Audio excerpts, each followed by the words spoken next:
Hello. Happy Monday. Thank you for joining me for another episode of Marketing Monday. I hope you are well. Well, if you're in Sydney, you're still in the middle of this lockdown with the rest of us.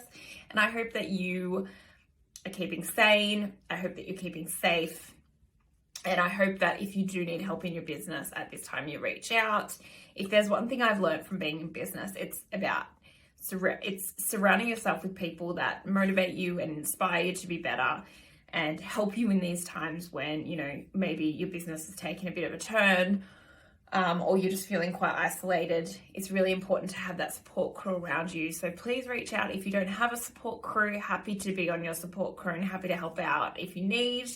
And hopefully these Marketing Mondays bring you a laugh or, provide some sort of entertainment for your week.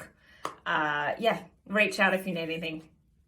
So today, let's dive into the topic. The topic today is corporate fonts. Really a really fundamental topic here, and really back to that basic branding 101 when you start up, but actually a lot of companies aren't getting this right.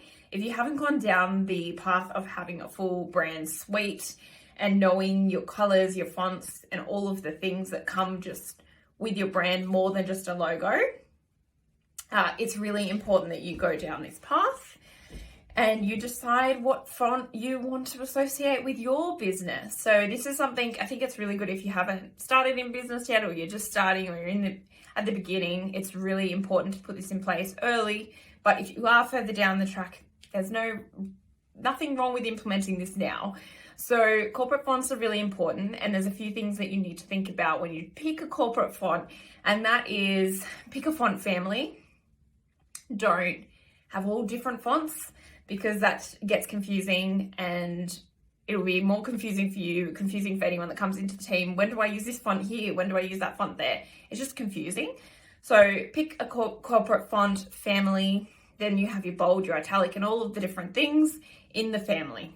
Then things to consider when picking a font is legibility. So if you can barely read it, then your customer can barely read it.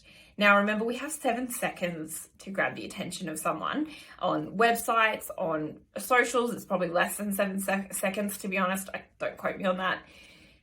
So we have a real need to have something that's really quick and easily digested, and a font can deliver that when chosen correctly. If you're choosing Windings, then we're all stuffed, right? So pick something that's really, really, really legible, really readable, really digestible, and doesn't hurt the eyes to look at. So there's obviously a lot of really basic font families that you can choose from that are also, the other thing to consider is it's got to be web friendly. So this font needs to be digital and have the ability to print, which some fonts actually aren't digital friendly.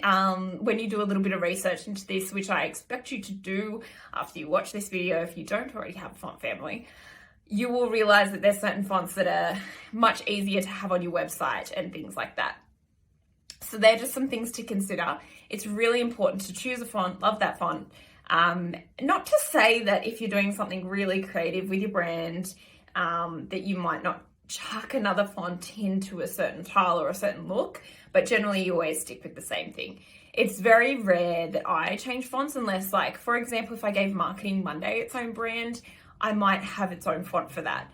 For example, what I've done with my Beck Chapel brand, I actually have a podcast that I've launched, and that's called Beautiful Not Broken. Beautiful Not Broken has its own font family.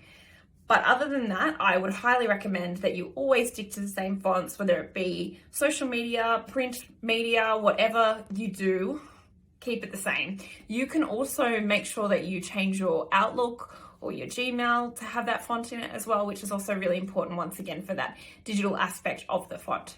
So I hope that's been helpful. Probably something that you wouldn't anticipate me to bring for Marketing Monday, because I normally talk about socials or videos or whatever it is that we're talking about, but today I just want to keep it really light. Remember, if you are struggling at the moment, please reach out.